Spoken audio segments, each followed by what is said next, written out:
You are listening to One Nation Under Crime, a chronological true crime podcast. Each week, we go through our nation's history and discuss one case from each year starting in 1800. I'm Kayla. And I'm Leah. And this week, we are going to be talking about James Durham, 1802. You don't know who he is now. I don't. But you will. I mean, I had a neighbor named James. He's very important and he's very influential. I will say that. Okay. He's more important than he's given credit for. Interesting. I'm intrigued. Yes. So it's a pretty interesting story. And guys, as we were talking before this episode doesn't have a trigger warning. Woohoo! This is kind of a different story than what we've done previously. While this kind of is a case, it's more of a mystery. Ooh, I like a mystery. So, well, you're not going to like this one.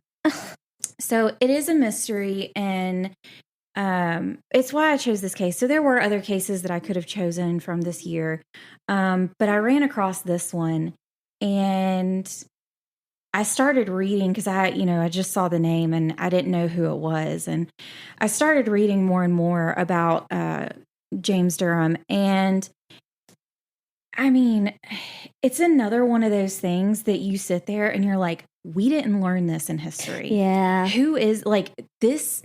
This should have been someone that we knew about because this is 1802, right? And I'm not brand new nation. Brand new. So, we've discussed before, and if you've listened to our intro episode, we don't want to talk very politically about things, but, the James Durham was Black, and this is 1802. Yeah. So keep in mind, like, the Emancipation the Crocodile Proclamation, Emancipation Proclamation. There that is you so go. hard to say.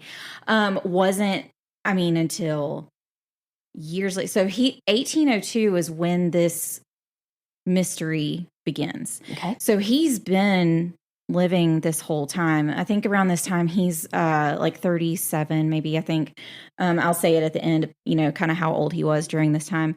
But, that's not going to happen until like 1860 or something like that, So we got some time before. Is this like a 60-year-long mystery? No, but I'm saying that like the Emancipation Proclamation it's not done until 1860. So this is 1802 that this case kind of makes its way. And so in saying that it's in 1802, like I just said, that's where this case ends. Okay. So, guys, it's a good one. It's really good. It's heartwarming in some parts, but it's good. It's historical. You drew me in with heartwarming, no trigger warning, and then you say you're not going to like it. You're not going to love the ending because it is a mystery, so it's unresolved. And I don't like unresolved. I want it to be wrapped up. Yeah. And so we'll discuss at the end kind of where we think this is going to go. So again, we're going to discuss James Durham. I'm just going to go through the sources again that I used real quick. The one and only Wikipedia, of course. Encyclopedia.com. Let's see. There was a NOLA article. It was NOLA.com, like New Orleans, Gotcha. Louisiana. It was a shorter article, but it was really good. And then I used this research document that I got a lot of info from it.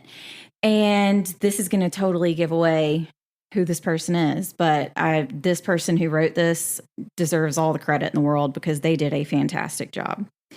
So the document that I used for research is called Dr. James Durham, Mysterious 18th-Century Black Physician, Man or Myth, by Charles E. Wynes at the University of Georgia. Nice. So it was a research paper.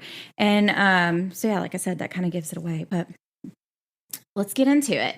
So it's 1802, like I said.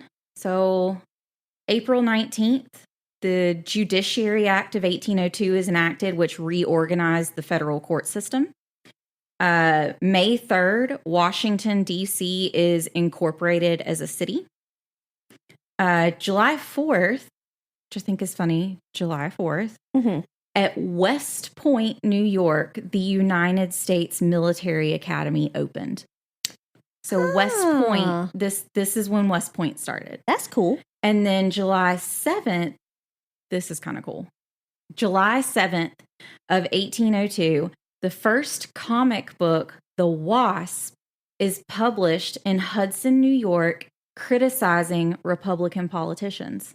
Nice. So the first comic book was political that's crazy. Satire. I mean, which is so funny. I mean, I love satire. I really do.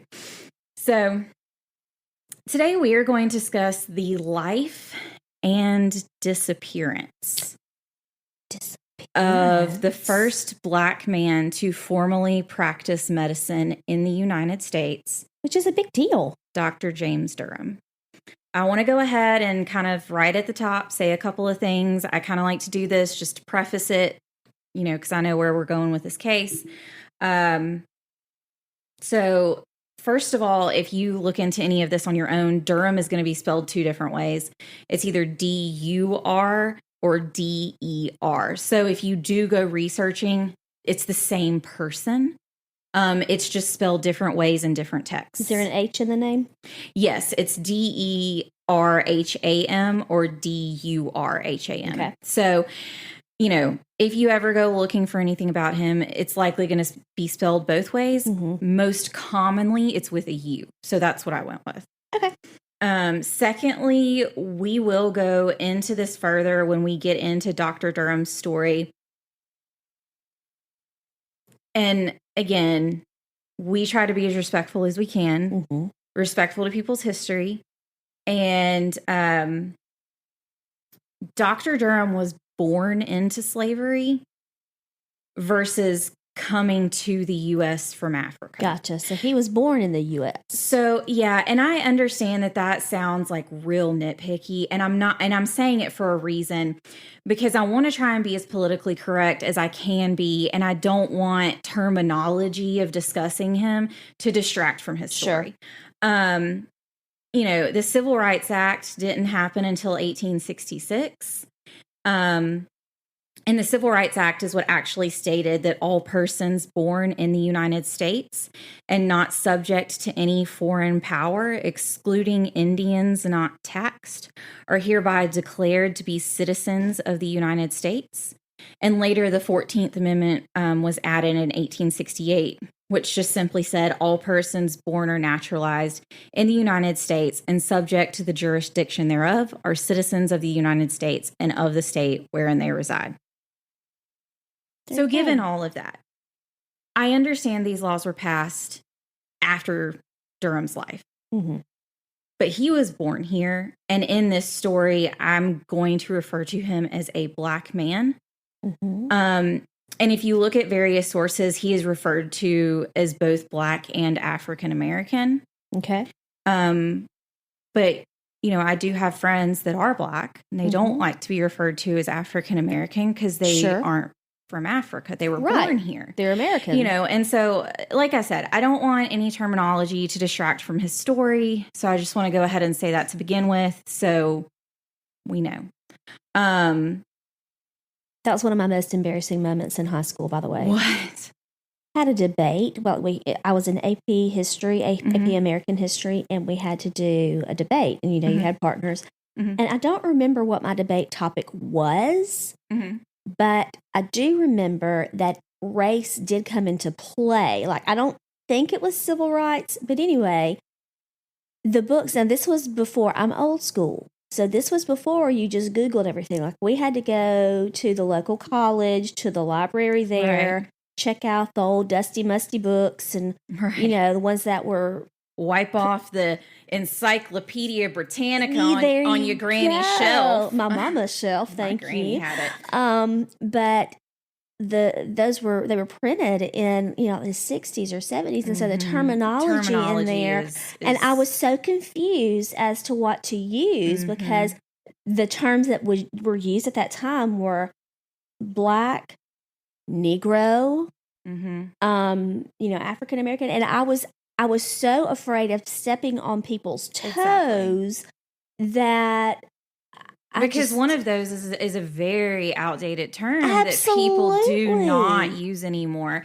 And it's difficult when you are trying to... And when you're saying it historically and you want to stay historically correct, but then you also don't want to offend people currently. Right. Oh my gosh, it was horrible. People were snickering at me because I didn't know what to say. It was bad. And that's why, I understand race is a hot topic issue in our country. Absolutely. We've discussed it before. We love everybody. Yep. We don't care who you are. We don't want to hurt anybody's feelings either. I don't care who you love. I don't care who you are. We're still going to treat you like a person, and we love you. That's it. That's how we were raised. You just love people. Yeah. And so, and like I said, this is a story that we were not taught. Which blows my mind. And we've discussed before, we are from the South, if you can't tell. And we're actually from Alabama, because I don't think we've told them that yet. Selma is here. We have the Civil Rights Museum in downtown Birmingham. So many historic things happened in our state. Did happen here. And my dad lived through it. Yeah. It's like I've been to Selma. I've seen the bridge. I've done all those things. That's what we did growing up, is I hate to say field trips because it makes it sound so kitschy. Yeah. But it was one of those things that hey, this happened here. And so we totally understand race being a hot topic button. And that's just why up on the top, I just want to go ahead and make that known. I don't want... Our intention is never to offend. No, it's, we're always up for being educated. Sure. Politely, please. Yes. But we have feeling, we're very sensitive. I'm really sensitive. I'll go I'm in a fetal Cancer, position. so I'm very sensitive, even though I don't act like it. Got that hard exterior. She's just going to cry in her closet when she gets home. Pretty much. But, so all of that to say, I just want to go ahead and get that out of the way so we can go into his story. May 1st of 1762, James Durham was born into slavery in Philadelphia, Pennsylvania. 1783, Durham was a free man and started a highly reputable medical practice in New Orleans, Louisiana. How did he become a free man? Don't worry about it. Are we going to find out? We get there. Oh, okay. And then in 1802, Dr. James Durham mysteriously disappears. Oh. So, Philadelphia, Pennsylvania is where our story is going to start out. It was founded in 1682 by William Penn. Fun fact, Philadelphia means brotherly love in Greek. The city of brotherly love. And a lot of people, you may not be aware of the most important part of Philadelphia. Tasty cake? West Philadelphia. Because as we know, the Fresh Prince of Bel-Air was born and raised. Also, parenting win. My 14 and 17-year-old nephews can recite the intro. I couldn't. I saw Philadelphia and I was like, I can't, And what's so funny is that's so nostalgic. God, Fresh Prince of Bel-Air was such a good show. And so, yeah. They're doing a reunion show coming up. I think so. No, I think so. I read about it. Well, I hope it's good. I know. You always have these high expectations. Like the Friends expectations are high. Mm-hmm. Or do they do reboots? Yeah. So, so anyways. Sorry. West Philadelphia, Fresh Prince Bel-Air. Around the time of John Durham's birth, Philadelphia had actually passed Boston as the largest city and the busiest port in British America. And it was actually only second to London in the entire British Empire. Nice. Yeah, I thought that was kind of crazy. There is an infinite amount of history and information around the city. It's Philadelphia. Mm-hmm. And so This is going to sound like a lot, but I'm just going to list off a bunch of first things that they have because they got the first of everything in Philadelphia. And this is why this was almost our main destination for my husband and my 20th anniversary trip, because we love history stuff. It's a lot. It's like a lot of stuff that's there. So, but I talked them into Disney instead. So I'm going to list them off real quick. Philadelphia is where the Declaration of Independence was signed, is the site of the First Continental Congress. This city preserved the Liberty Bell during the Revolutionary War. It's where the battle at Germantown took place. It was the temporary U.S. capital while D.C. was being built. And Philadelphia is home to the first library, hospital, medical school, national capital, stock exchange, zoo, and business school. Zoo. The first zoo. All those things were all kind of, tracking together, and you throw in zoo. I'm here for it. I love the critters. So Philadelphia contains 67 National Historic Landmarks. Not surprised. And have you seen National Treasure? Right? Don't get me started. I love National Treasure. I love it. And the World Heritage Site of Independence Hall, of course, is in Philadelphia. So a lot of history there. And let's go on. James Durham's story begins in Philadelphia on May 1st, 1762. His last name is speculated to be the same as the owner of the plantation he was born on. Which is common. It is. But while there are overall records on Durham, his very young early life isn't known very well. So that's kind of why it's kind of hard for me to say like what age he was at one time. So we don't know. There's sometimes that I will be able to like put in at one, but like even his birthday is both listed as May 1st and May 2nd, depending on what source you look at. May 2nd is my husband's birthday. Oh, well, look at there. Just a little tidbit. Your husband was born not the same year. No, but it's interesting. So, again, that's why it's so frustrating when you research these time periods, because while it's all fascinating and it was the dawn of a new nation and big things are happening, no one thought to write anything down in detail other than general timelines. Send me back. I'll do it. I don't care. Yeah. There are exceptions to this rule. If you're a founding father or if you're well known, right. We know everything about you. Or if you're rich, if you're prominent, because you're able to have things written about you and you have those records and things. But stories like this one that I cannot reiterate how important and influential it is to our history, it's hard to find. Even the sources that I did find about him, several of them had the same information. So it was hard to pull apart. You confirmed what this guy said. Exactly. Would have liked some more. And it's are y'all all just copying back and forth what the other person said? So anyways. Well, at least it matches up. I know. When Durham was a child, he was sold to Dr. John Kearsley Jr., who was a prominent physician in Philadelphia at the time, and he specialized in sore throat distempers. So sore throats. What is distempers? Kearsley taught Durham as a child to read and write fluently, including in French and Spanish. Nice. French he was pretty fluent in. Spanish was he could speak it, but it was, That's impressive. Wasn't perfect. 3 languages? Especially, He would also, Dr. Kearsley would also go on to introduce Durham to medicine, principles of pharmacy, such as mixing medicines, and which at that time doctors kind of did all of it. Exactly. And Dr. Kearsley let Durham assist him in treating patients. So this is where it all gets started for him. And and I'm not saying that I will be one of the people who did it, but I wonder if some people refused to let him practice, which is sad. It is. Somebody's skin doesn't have one lick to do with their ability. How smart they are, right? I just wonder. Well, and I thought that it was really interesting. Yeah. So, but on the other hand, this was in the North.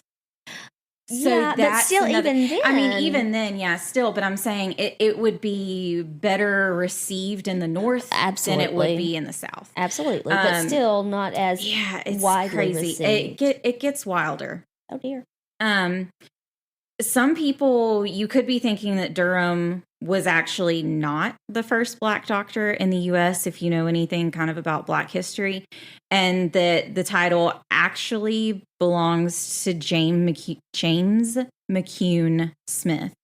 However, Smith is recognized as the first Black doctor to practice with a medical degree in the U.S. Durham not practice medicine. Durham never had an official MD to be called a doctor, but he apprenticed. His apprenticeship with Kearsley was no different than the medical training American physicians were getting at the time. Sure. It was the same exact thing. Yeah. That was common before everything had to be standardized, because not everybody kept things above board. Mm-hmm. We'll learn later about his relationship with other prominent doctors who did have medical degrees. And those doctors... But they were snooty. Right. No. Those doctors referred to Durham as a physician or Dr. Durham. Excellent. I actually want to put it in later, but I feel like it is important to put here. Dr. Benjamin Rush, who he was white. He was a pioneer in medicine at the time. And actually, he's one of the signers of the Declaration of Independence. Said this about Durham. I conversed with him on medicine and surgery and found him learned. I thought I could give him information concerning the treatment of disease, but I learned more from him than he could ever expect from me. That's awesome. And Dr. Benjamin Rush, we'll get into him later. Guys, he's like, he knows the real deal. Like he did a lot of stuff, and we'll get it kind of into him in a little bit. But I mean, when you say somebody revolutionized something, that means they were pretty daggum good. He was good. So in October of 1775, Durham continued to learn from Kearsley when a series of letters Kearsley wrote to correspondents in England were intercepted. And they found to have military information and charts of the Delaware Channel. Interesting. Mm-hmm. So Kearsley was arrested as a loyalist, and he was thrown into prison. Not good. Mm-hmm. Kearsley was not prepared for the harsh conditions of this prison, and he soon went clinically insane and died in 1777. Which I can't imagine the conditions of some like prisons today. Right. Much less, you're talking about a prison in the backwoods of Pennsylvania. Well, and with there's him, no air conditioning there. But I mean, also think about the fact that he was a loyalist, and I mean, this was in the middle of the Revolution. You know that he was not given any grace. Exactly. So, also, which goes to our next one. At the time, Kearsley would have been considered a POW, a prisoner of war. But he was treated no different than any criminal, because loyalists were considered the worst of the POWs. You could have been on the British side fighting as a PO and become a POW, and it didn't matter. If you were a loyalist, you were bottom of the barrel. Yeah. Like, you have betrayed your people. So Durham was only 13 at the time of Kearsley's arrest. Wow. But it wasn't until 1776. So at 13, he had already been treating people. Yes. Wow. For years. 1776, Durham was 15 and was sold to a plantation owned by Dr. George West. West was a surgeon in the 16th British Regiment. So he's still a slave. Yes. He was not freed by... Nope.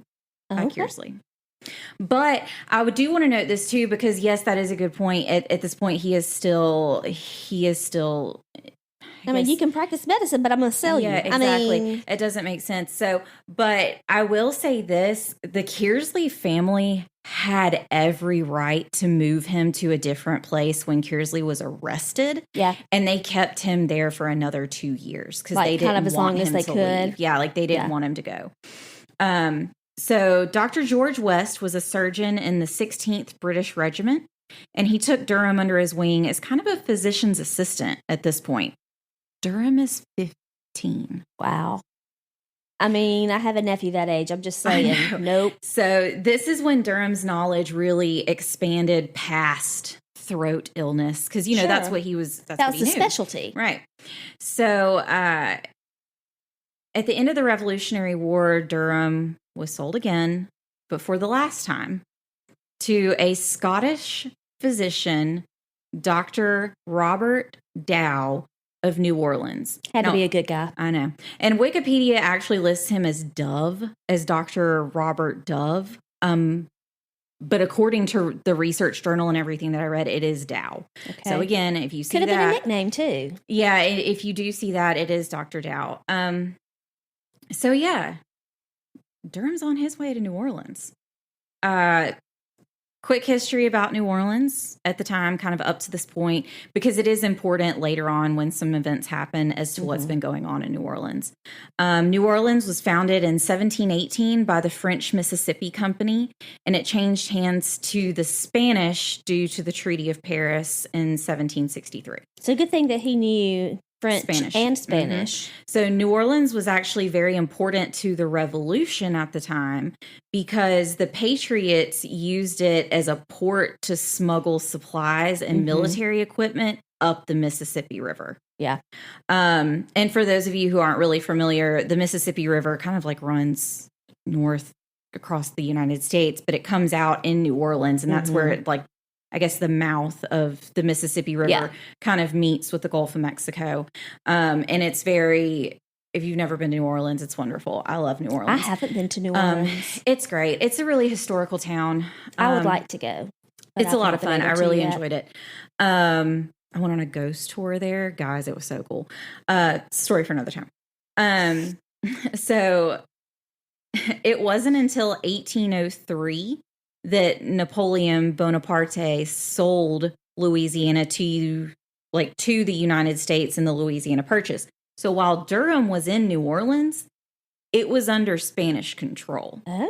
And this does become very important to Durham's story. So once Durham was in New Orleans, Dow really took him in and wanted to continue his medical knowledge, and the two actually became very good friends. That's good. I mean, if you're working together with somebody like that, it'd be good. In fact, this is crazy. Dow let Durham treat any patient regardless of their race, and this is the first recorded instance of this ever happening. Cool.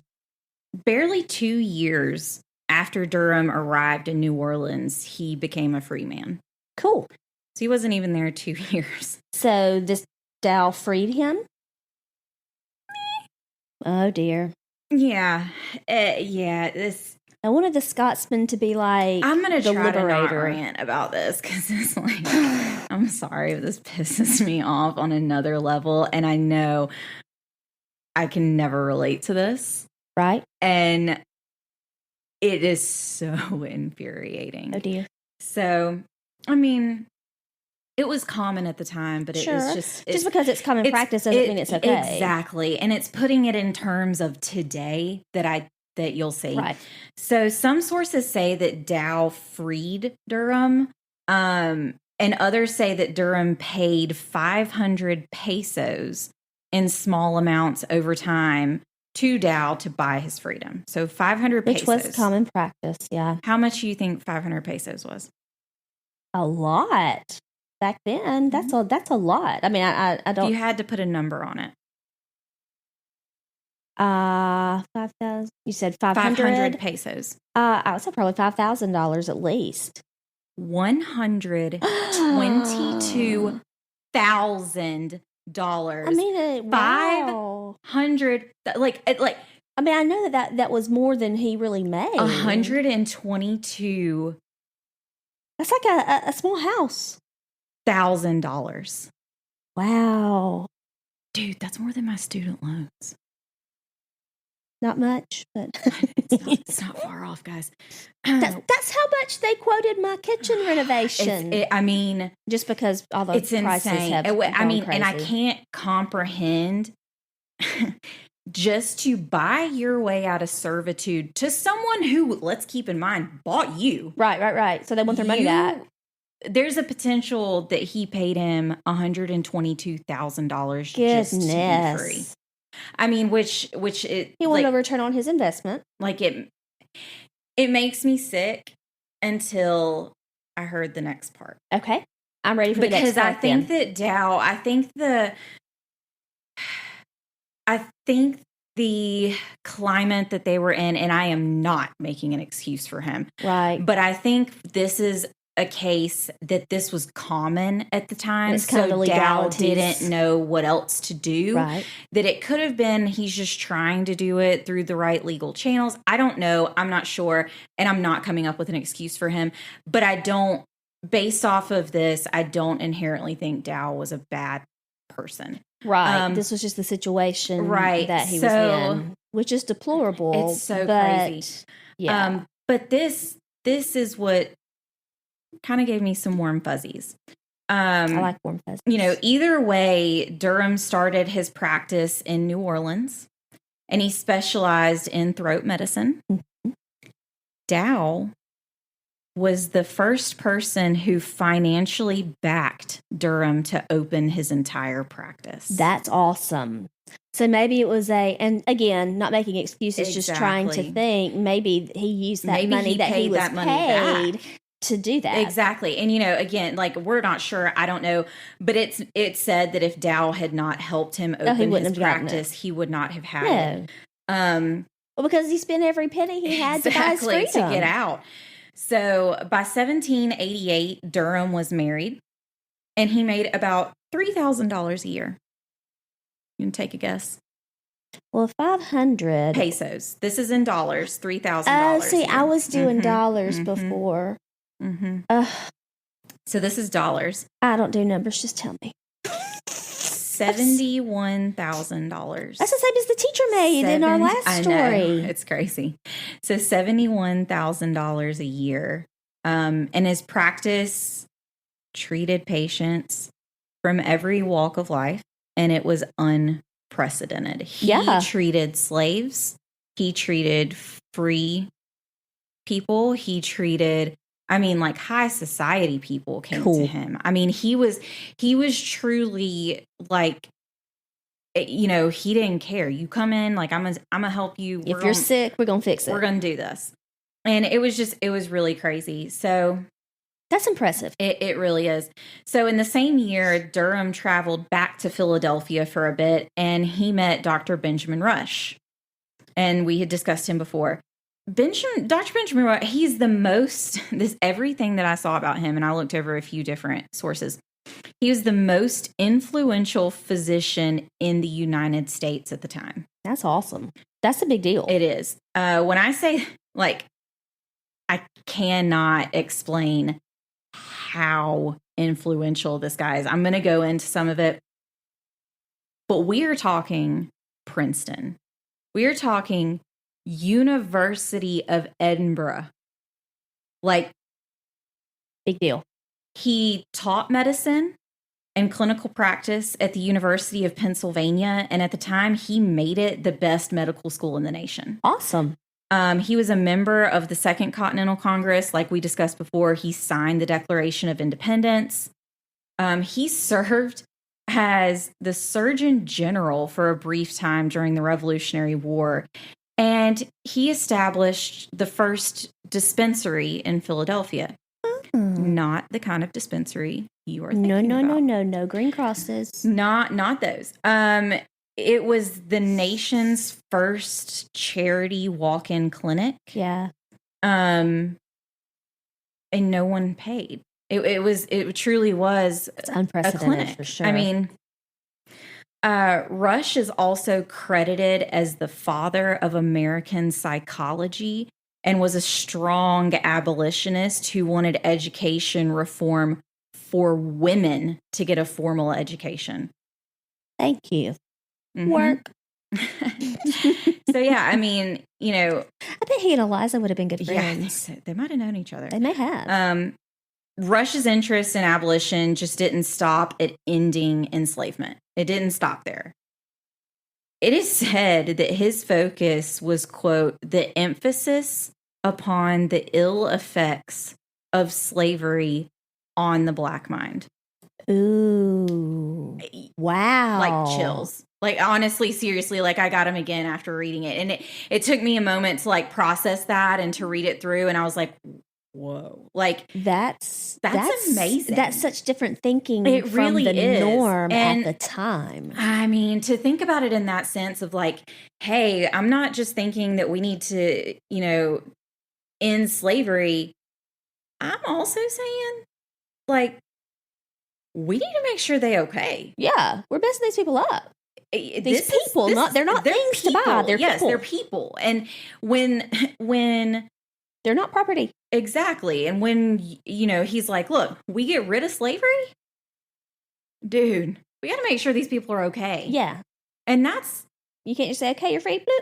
Which is what was happening at the time, know? We see how well that worked. Exactly. And I mean, and then there were times where you never saw some people get out of slavery. Yeah. What was his tie to Edinburgh? You said University of Edinburgh. Like, that's where he went to medical school. Okay, I figured that's what it was. I was just curious. So, and again, like I said before, I'm not reading off these accomplishments to like talk about how amazing Rush was or to overshadow Durham in any way. The accomplishments that Rush had highlight just how influential and important Durham was to the physician and Black community alike. Absolutely. I mean, you have got a man who is, let me read this quote first because this will kind of say it too. So this is where we kind of discussed part of this quote that I went into earlier said by Rush. And they were actually kind of at a church in Philadelphia when he said this. Quote, "There is now in the city a Black man of the name James Durham, a practice of, it says physic, a practitioner of physic belonging to the Spanish settlement of New Orleans on the Mississippi. I have conversed with him upon most of the acute and epidemic diseases of the country where he lives, and was pleased to find him perfectly acquainted with the modern simple mode of practice in those diseases. I expected to have suggested some new medicines to him, but he suggested many more to me." This dude went to Princeton. Yeah, and like everybody's looking up to him, and he's in the medical society. Exactly. So Rush, guys, think about that. Rush, who was the most prominent doctor in the United States, just said, "This guy knows more than me.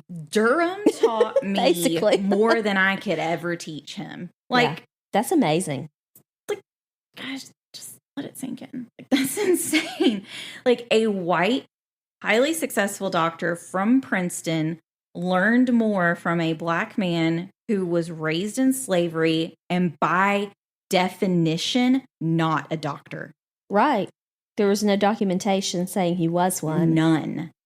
He just had the education. He didn't have the piece of paper. Right. And which again goes to show you college could be a sham. It's a piece of paper. Anyways, continue. I'm not bitter. Rush actually begged Durham to move back to Philadelphia and open a practice, but Durham decided he was going to go back to New Orleans. Well, he probably felt like he was needed there. Mm-hmm. I mean, with it being in the South, like you said, we know how the South is and was. It's a very good thing. Well, technically at this time, the Louisiana Purchase still hasn't happened. Oh, yeah, I guess so. It's not a part of the U.S. yet. Yeah. It's still under Spanish control. Keep that in mind, guys. It's still Spanish control, and that will become important. When Durham returned to New Orleans, he quickly jumped back into his practice, and yellow fever started tearing its way through the city. Mm. He treated 114 patients according to his records, and he wrote in a letter to Rush that he only lost 17. Wow. Which was, quote, less than all the other doctors here. Like, throw some shade, why don't you? Not calling out numbers or names, but I'm just saying. Just going to lay this You out. know, it was in 1801 that Durham wrote his last letter to Rush.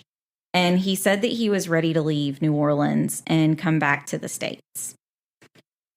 Which is so funny because you think about him still being in the States, but I took a second to compute. Spanish authorities at the time barred Durham from practicing any kind of medicine other than throat ailments. And this could be a reason that Durham was ready to come back. Yeah, like, hey, I know what I'm doing. I don't hold me down, man. But Dr. James Durham never returned to Philadelphia. Oh. So there was a letter and then that was it? He sent one last letter to Rush, and they were pen pals for a long time. Yeah. Like Durham needed medicines and Rush had them. And so he would send them down to him. And, they kind of had they did have this friendship, and they would send things back and forth to each other, and they wrote letters. And there is a gap of time that they didn't write letters to each other, but people think that Rush could have been sick during the time. So it's not really sure. But yeah, in his last letter to Rush, he said he wants to come back to the States and he wants to leave New Orleans. And no one ever heard from him again. All right. Who searched for him? Nobody really. I mean, people looked, but Rush didn't search for him. We'll talk about it a little bit more. Okay, there's more. Okay. I was going to be very disappointed if that's where you left me. All right. I got to talk about this guy. What guy? I'm going to try and hold in my rage. Oh, dear. This prick. Person. He is a prick. He is a prick. His name is James Duffy. He could still be alive. I don't know if he is or not, but I'm calling him out. I doubt he's still alive. He is. No, I do. I think it's a possibility that he is. He's supposedly a leading authority of medicine in Louisiana. Right? Duffy stated this about Dr. Durham. This illustrious Black physician may have practiced in Philadelphia or in some other city, but not in New Orleans. But then, this is what's so funny.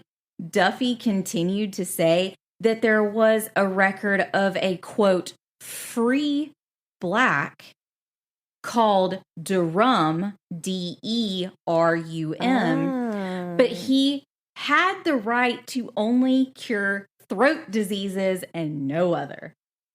Okay. Now, when did he write this? I'm pretty sure it's been recent. I think it's like 70s, 80s, something like that. Okay. Like this is recent. Like this was. No, I was this like, is did recent. He be 200 years old? No. This is recent.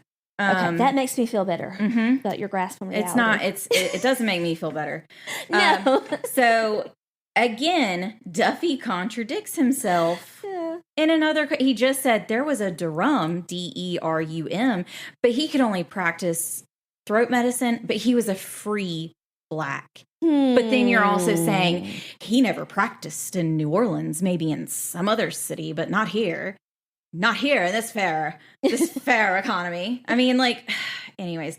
So he contradicts himself again and said, quote, "The story of James Durham is a myth based upon garbled versions of the activity of the free Black Durham.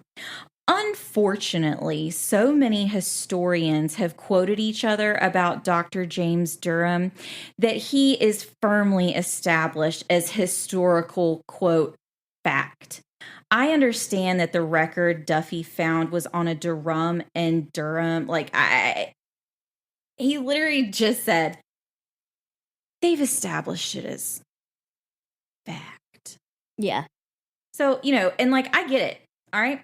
But I mean, how many other doctors who practice Black throat medicine that specify in throat? I mean, come on, or specialize, whatever. And again, I understand that. And one letter difference? Right.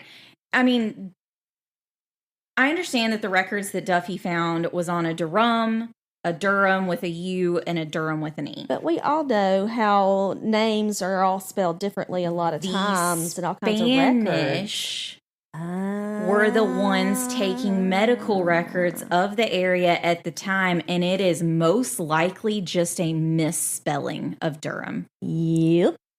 Which is very common. I mean, you look when Kayla and I talked about when we were introducing ourselves that, we're on 23andMe and one of our cousins traced the line that we have in common back to England in the 1600s. Yeah, I think he's gone back that far. Yeah, well, it may be further, but it's at least this. I think it's 16, which is pretty daggone far. And there are names are spelled differently, like in census, like it could be the person that is writing down the information on the census form spells it differently. And I love to watch, I can't, what's the name of the show where they do the background of different stars and kind of see what their background is. Yeah, I know what you're talking about. Oh, what's the name of that show? I don't know. Because I love it. I've only seen it a couple of times. But a lot of times the, handwritten documents, things are spelled differently. But if you look at like a birth date or something, you're like, okay, well, this is the same one. You have to use those context clues and not be a dummy. So if all the historians say, yeah, this is them, and commonly there was one letter change or one letter difference, you're kind of stupid if you're saying it wasn't him. Do not take the accomplishments of someone away just because you think it could be a myth, when it is proven that he did live and he was out there. So Durham disappeared, after that last letter to Rush stating that he was ready to leave New Orleans. Who do you think you are is the name of the show. It just hit me. Oh, the first city directory of, so this is kind of where we get into people say he just went somewhere else. Okay. We're going to go into the theories. So Durham disappeared after that last letter to Rush, stating he was ready to leave New Orleans.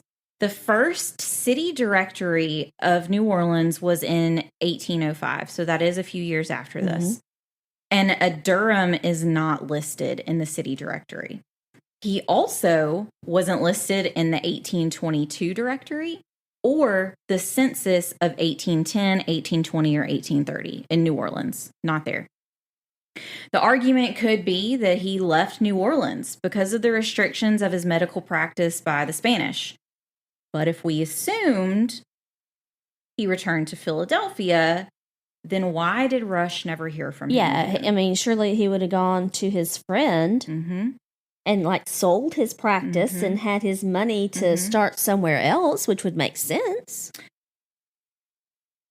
Exactly. I mean, that's just me thinking. I'm not the most monetarily sound person, but that does make sense. So Durham's name does not appear in the Philadelphia city directories for 1803 to 1805 or 1810 and 1816.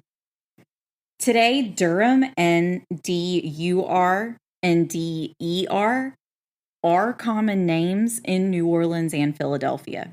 Interesting. But again, that was the family name that he took.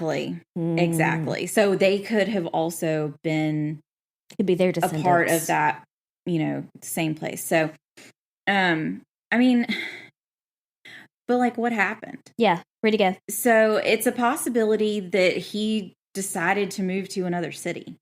Or what if it got really bad there and it was a hate crime? I mean, that happens. I mean, I know that term hadn't really been coined yet, but I mean... Right. So he's only 39. Yeah. So it doesn't make sense that he would just stop practicing medicine, especially when the reputation he had for himself and the connections he had in the medical community. And I want to go ahead and say this too. Encyclopedia.com, God bless them. They end Durham's entry with Durham eventually set up a practice in Philadelphia and continued to have a successful medical practice and career. And I'm not sure where they received the information on this, and I think it is an assumption of context clues because of the letters. Maybe you'd like to talk to somebody about that. I need to speak to your manager. But again, back to the directories of Philadelphia in that time, there's no record of him. And I would think that a doctor in Philadelphia who is close would be friends listed somewhere with Dr. Benjamin Rush would be in there. And others argue that the life expectancy at the time wasn't as high as it is today. Yeah, but sure, you'd have some sort of record. Yeah, and they say, like, he might have died of natural causes. But if he helped so many people. Exactly. But given the time of his disappearance, things could be shady. I think he went missing under nefarious circumstances. That's what I'm leaning toward. That's what it sounds like to me. So when the Spanish took away Durham's ability to practice all medicine and limited him to just throat illnesses, 5 other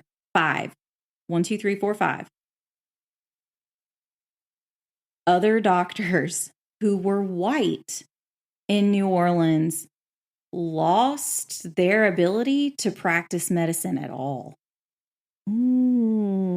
So who's to say that those 5 doctors didn't just take matters into their own hands and retaliate against Durham because of his success? And why did these 5 doctors lose their... I don't know. This was still a time when the Spanish was a part of it. So I don't know if it had something to do... I'm not sure. There wasn't a lot of information. I'm just curious, you know, do we have some sort of shakedown? Yeah, I wondered too if there was something else going on, but, they didn't say. So I went down a Reddit hole. Oh, dear. And several comments on Reddit forums say that it's not uncommon for people to disappear at the time. And look, I get it. They say, oh, my great uncle disappeared went out west in 18 whatever, but a family member had a letter from the uncle in 1903. Okay, so here's my question for you. Was your great uncle a black physician who bought his way out of slavery and go on to befriend one of the greatest doctors in our history? Is that your uncle? No, I didn't think so. And, so... I mean, even if he did decide to go out west, he would still keep that correspondence. There should still be a trail. Exactly. There should still be a history of him. Because I don't think that it was very common to go out west. Exactly. But I don't, and I also don't think that as close as Durham was to Rush, that he would have cut off all communication with him. Because he would still need help. He would still need medicine, especially if he did go out west. Exactly. I mean, things were even in more scarce supply. Exactly. So... Occam's razor. It is Sounds a theory. Like you have a hairball. It's the theory that suggests that the simplest explanation is usually the best one, which I get. But what happens when there isn't a simple explanation? Yeah, there's not one here. There's nothing that really leads you to an idea. I mean, was he killed? Did he run away? If he ran away, why did he not keep... He had a wife and kids at this time. Keep that in mind. He's not traveling alone. And the wife and kids were gone because they weren't listed on a census either. So where did they go? Did they check the wells? I'm just saying, we have seen that is a place that people can be found. So, with dubious articles of clothing nearby. Right. So, Durham would have been 100 when the Emancipation Proclamation was ordered by Abraham Lincoln, which stated all persons held as slaves are and henceforth shall be free. Dr. Durham, I actually was tearing up about this when I was writing notes for it, and I don't cry. No, but she doesn't. Dr. Durham, he deserves for his story to be told, but he deserves a bookend. He deserves a bookend to his life. Absolutely. He deserves it, and nobody can find it. It is, it's 219 years later, and the mysterious disappearance of Dr. James Durham is still not solved. Very sad. And guys, I hope it is a case of, oh, we found him. He made it all the way to Mississippi and stayed. Yeah. he met Levy Weeks and they ran off in the sunset together. I mean, fine. Whatever. I don't think look, he met Levy. We don't know. We don't know. We don't know. He could have needed a house built. I'm just saying. I'm just saying he probably would have been put in jail. I'm just true. At that time. But it's just like there's nothing. Yeah. There's nothing. And not even a trail on the wife or the kids or nothing. That is cray-cray. Yeah, so it's like, did he change his name? But then why would you change your name? If you're known. Yeah. But maybe he was being persecuted and he changed his name, but then he would still be... So then what would he do for a living? Yeah, I was going to say, he would medicine. Exactly, and he'd still be a black man practicing medicine, which was very unusual, very extraordinary. Truly the only other place he could have gone back to do that is Philadelphia, because he had backing there. Sure. But again, we don't know. We don't know. We don't know. And that's what's so crazy about it, that, like, again, I want to say, he's the first black man to have practiced medicine in the United States in 1802. Wow. This is major. It's unprecedented. Like, he wrote the book. Like, he's the one that made way for the ones like in the future, Dr. Smith, who does become the first actual, with a medical degree as a doctor. And I mean, but he's just gone. He is, poof. A lot of people say, and it is true in this case, he's lost to history. And that's a shame. It is. And it really is a shame. He fought through so much. And thankfully, it did seem as though he did have people who did care about him to an extent. Yeah, but I mean, we're going to teach and that's their legacy too. I mean, exactly. His descendants don't know. Hopefully, he does have descendants, and like the whole family wasn't exactly. And I mean, and we can hope that, but guys, like we know the bad things that happened back then to people. Yeah, people could just disappear for nothing, for existing. And so it's, if the right person with the right influence decided that you were persona non grata, then that adios. Yeah, bye. I was gonna say bye, bye. I mean, and that's just it's so crazy. So yeah, I mean, he's still an unsolved case. Nobody knows what happened to him. That is sad. I like the story. I know. Like I said, it's a really good story in the beginning, and he like triumphs, and it's so great. And then you get to the end, and you're like, oh, wow. Yeah. And and I hope he went on and lived just like a wonderful life. I hope it was, everything. A warm fuzzy is not a warm fuzzy anymore. No, it's not. So yeah, I mean, I think you think along the same lines that I do, that he definitely he went missing not on his own accord. I really don't think he did. Or maybe it was of his own accord. He was kind of forced into it. Yeah. But then what did he do? I don't know. What could he have done? Well, I mean, if he was a smart guy, then, he may have been able to. That's true. Work under somebody and, but people then at that time, it just wasn't common for, That's true, but, I don't know. I'm trying to have a happy outlook here. I mean, people reinvented themselves a lot. They did. I mean, this is the time you could move from one side of the state to the other and change your name and just be like, oh, I used to be so-and-so, and now I am... My name was Leah, but I want to go by Esmeralda now. It was Leah, but now it's Leah. So it's... We added the Leviosa, not Leviosa. Uncultured swine. I was thinking of Galinda. Oh, yeah, Galinda. But the G is silent. I mean, it's so sad. It is. I mean, it is very possible, and I really hope that what happened was they went on the lam and they went, they changed their name and they were able to live long and happy, prosperous lives wherever they went. I really hope that that's the case. It just doesn't seem that way. It doesn't, but I really hope that would be a great ending. Yeah. That would be the Hallmark movie ending, and I'm a Hallmark movie girl.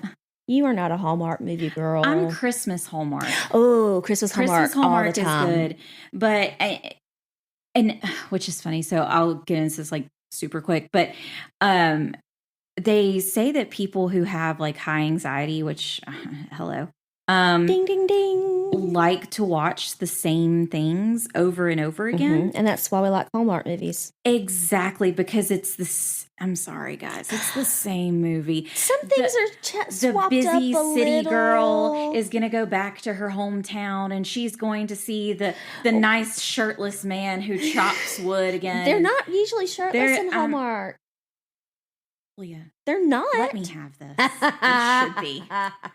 And, you know the ending to that story. Yeah, I mean, not everything is exactly the same, but the basic ingredients are there, exactly. And you know that it's going to, there's not going to be ugly talk. I don't enjoy ugly talk.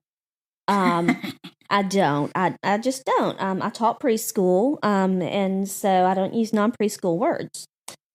Plus, my mama, I am way past the age of, being a grown up. I'm a grown up. And still, I have to spell CRAP around my mom, or I'll get the look. I might get my hair pulled. I mean, there's another 4-letter word that I have to spell in front of my mama, but it ain't that one. Oh, I would not even attempt. I would not even attempt. And I'm sure my mom is listening right now. My mom is like, you do not spell it. You just say it.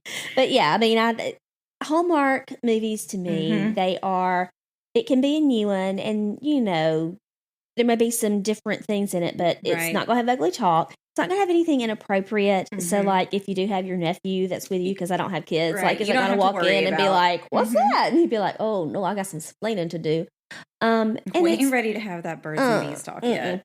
And then there's always a happy ending, and you always learn some sort of lesson about money isn't what's important. It's your family, or that sort of thing. Yeah, I mean, it's always good when, and it's the same reason that people watch the same shows over and over again, or the same movies you watch. Like, guys, y'all should know by now. Like, my comfort is watching Harry Potter. Like, I love it. I don't care that I can watch them at any time. I have the entire set like on Blu-ray to watch, and I will still, Leah will text me and she'll be like, there's a Harry Potter marathon on E, and I'm like, oh, okay, and I will watch it. Like, you immediately get to it. Like, what am I doing here? It's so crazy, but I'll text, you may not like it, Minister. I know, but you got to admit, Dumbledore's got style. And I mean, when one of your favorite lines comes on, you have to share it. I mean, it really, God. Well, mine is Harry Potter and Friends. Like, I can tell you Friends episodes back and forth. And I mean, they're on all day. I work from home now, and I have a TV, on just to have some noise. And I can watch Friends pretty much all day. Friends is another one that a lot of people watch over and over again. I love it. I grew up with Friends. Like, I was in high school and then married when Friends was on. And so that's a really happy time in my life. And I remember them. So, I mean, I call my husband my lobster, and it comes directly from Friends. Yeah, you do. So, I think that about does it for us this week. So, we ended on a little bit of a warm fuzzy. A little bit.